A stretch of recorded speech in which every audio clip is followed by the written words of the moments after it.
मुझे माफ करना जोशीमठ, मेरे पास इन बहते आंसुओं का कोई भी इलाज नहीं है। जोशीमठ आज के दिन अपने अस्तित्व और अपने पहचान की लड़ाई लड़ रहा है। आदि गुरु शंकराचार्य की तपोस्थली आज के दिन जोशीमठ ये कह रहा है कि जिनके आंसू आज बह रहे हैं, जिनकी आंखों में आज वो डर दिख रहा है, जिनके जहन में आज डर है, आखिर मैं करूं क्या। हाँ, ये वही जोशीमठ है जहां पर सैलानियों का हुजूम लगता था, लेकिन आज ना जाने क्यों लोग डरने लगे।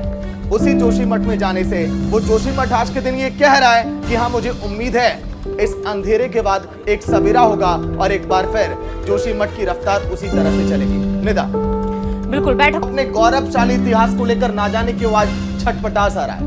भू धसाव की वजह से इस समय अगर हम बात करें जोशीमठ का जो इतिहास है, ऐसा लग रहा है अस्तित्व खतरे में है। लेकिन खतरे की जद में जोशीमठ कैसे, कहीं फटी जमीन तो कहीं दरारों से बहता पानी, जो इस समय वहां के दुख दर्द और वहां के हालातों को बयां करता है। तस्वीरें भी आप देखिए, जोशीमठ की जड़ कमजोर और छेड़ा तो वहां पर तबाही भी आएगी। इसी को लेकर लगातार वहां पर रिसर्च अब जारी है, लगातार बैठकों का दौर हो रहा है कि आखिर कैसे जोशीमठ को बचाया जाए।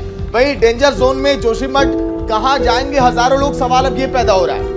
ये भी सवाल है कि जो लोग वहां से पलायन कर रहे हैं, जो लोग परेशान है, वो अब जाएंगे कहां, क्योंकि 47 साल पहले ही दी गई थी चेतावनी। जिस तरह से सहयोगी निदा ने कुछ देर पहले जिक्र किया था अपने ग्राफिक्स में कि ये चेतावनी बहुत पहले ही दे दी गई थी। आपदा प्रबंधन ने भी इसका दावा किया है कि आने वाले समय में तबाही हो सकती है और भी हालात वहां पर खराब हो सकते हैं। लेकिन जो लगातार बैठकों का दौर जारी है, जो लगातार मंथन और चिंतन किया जा रहा है, क्या उससे जोशीमठ को बचा लिया जाएगा क्या, क्योंकि सुरक्षित स्थानों पर भी कई जगहों पर दरारें आ गई हैं, जहां पर लोगों को उम्मीद कम थी। और भी आगे देखिए, हम आपको ग्राफिक्स दिखाएंगे, लेकिन ये तस्वीरें आगे। लेकिन अगर हम बात करें, जो लगातार हमारे सहयोगी पीयूष वहां से अपडेट दे रहे हैं, बट संकट पर दोनों नेताओं की बातचीत हुई है कि आखिर कैसे इस हालात से जोशीमठ को निकाला जाए, क्योंकि 47 साल पहले ये कहा गया था कि हाँ, परेशानी हो सकती है। पीएम मोदी ने भी हर संभव मदद का भरोसा दिया है।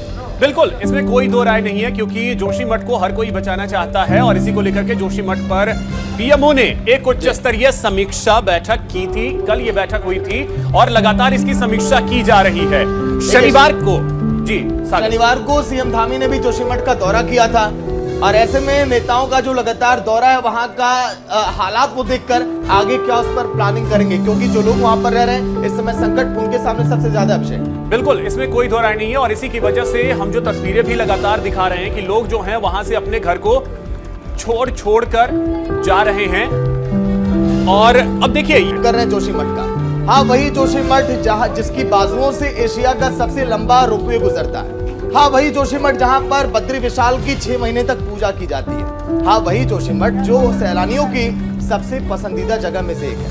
लेकिन आज उसी जोशीमठ पर ना जाने क्यों भू धसाव की वजह से एक प्रश्न चिन्ह लग गया है। वैज्ञानिक लगातार ये चेतावनी दे रहे हैं कि जल्द से जल्द अगर इस झटके से नहीं उभरा गया तो फिर बहुत बड़ा संकट और खतरा पैदा हो सकता है। क्या हम बात करें खेत खलिहानों की, क्या मकानों की, क्या वहां पर एक एक इमारतों की, सब कुछ मानो ऐसा लगता है कि संकट के साए में जीने के लिए मजबूर हो गए।